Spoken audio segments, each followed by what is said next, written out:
Hello.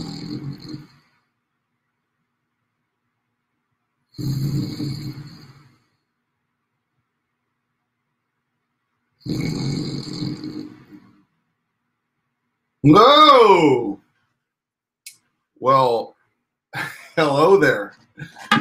Today, our topic is sleep. Yes, the all important, often underrated, underutilized, underappreciated habit of sleep. So, I used to travel a lot, lots of planes, lots of hotels, buses, cars, couches, bars, nightclubs, squats in France and Holland, dark clubs in Bristol, barns in Iowa, a lot of planes, trains, and automobiles. In the middle of one trip, I was in Paris and was about to go to Slovenia in the back of a Mercedes Sprinter with some really fun French dudes. The only issue I had was that I was deathly sick. My throat was seizing up on me like strep throat style. We had played in Paris on a Wednesday, and we were going to play in Ljubljana, however you say that city, on a Friday. I thought for sure that I was like knocked out, done. Fever, hot sweats, had a nasty cough, mucus going everywhere, just like was not doing great. But we had to go, so I did the only thing I could, and that was crawled onto the floor of that van and into a sleeping bag, and I went to bed. 17 hours later, we were there, and amazingly, I felt 100% better. Hadn't taken anything other than, I think, some Tylenol.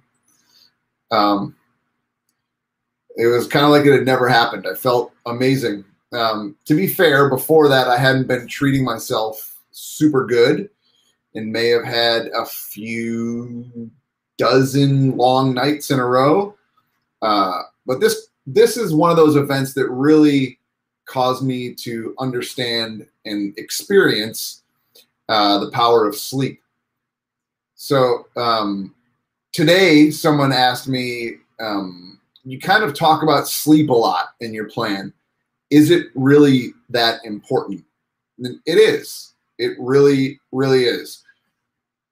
We tend to run ourselves pretty ragged, especially having kids or getting jobs with crazy hours. 5 to 6 hours of sleep is normal, and in some cases considered a lot.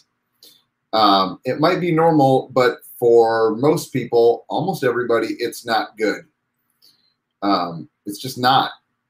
I am kind of a recovering late nighter. I used to stay up super late. I've come to slow grips with the cold reality of dark and early mornings. I even appreciate them now. I can tell you that sleep is the single variable most associated with the quality of my day. If I undersleep, it does not go well. If I get enough, it changes everything. I have the unfortunate ability to lose myself for 5 hours inside of music software and think it's been 25 minutes. This doesn't necessarily play out well with early morning wake-up calls for kids. What does play out well is going to sleep when my kids do and waking up before them. So anyways, why all the sleep, man? Well, one, it really does help you achieve your best body composition. People with better sleep habits are able to maintain ideal body composition, i.e. fat loss, easier. Here are some facts, and I'll drop links to these studies in the comments, both on YouTube and Facebook. So men have 10 to 15% higher testosterone when rested. This is not just a guess. This has been researched over and over. If you're a sleep-deprived man, this is a bad thing. The higher your testosterone levels, generally, the higher your quality of life. There's a reason so many people take testosterone supplements. They work. There's also a reason I don't. I want my body to make its own for as long as possible. So, also, sleep reduction messes with your cortisol levels. This is not a good thing. Cortisol is your stress hormone, or one of this body's stress hormones. You don't want to mess with it. Again, I'm going to drop links to the studies into these posts. Chronic sleep reduction is associated with increased diabetes risk. It also messes with the balance of your hunger hormones. Diabetes, especially type 2, is not great. You don't want it. If you can avoid it, you should. Sleep can help you avoid diabetes along with weight loss and other great lifestyle choices. Also proven, less sleep makes you snack more, which is, yep, you guessed it, bad. Snacking more is not great. The long nights without sleep contribute to those trips to the cupboard for crackers, and they tend to feed themselves. Ha ha ha, pun intended. Sorry, right? One leads to the next. If you're sleeping, you can't eat. Amazing how that works, right? You can't snack if you're eating, or it is very hard to unless you're paying someone to feed you snacks while you sleep. Sleep loss decreases your level of activity. Proven. I'm going to blow your mind on this next one. Exercise is good for you. You want to exercise. You don't want to reduce your activity level.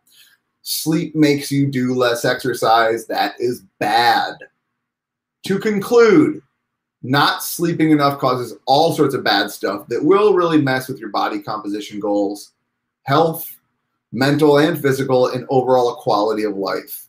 So get more of it. You'll be happy, like for real. Not like I just read an internet blog post, yay, happy with myself. No, but like real deal, feel better, do more, happy. That's it. Enjoy your weekend. Get some amazing sleep. I hope everybody is doing well out there in internet land. Get that sleep.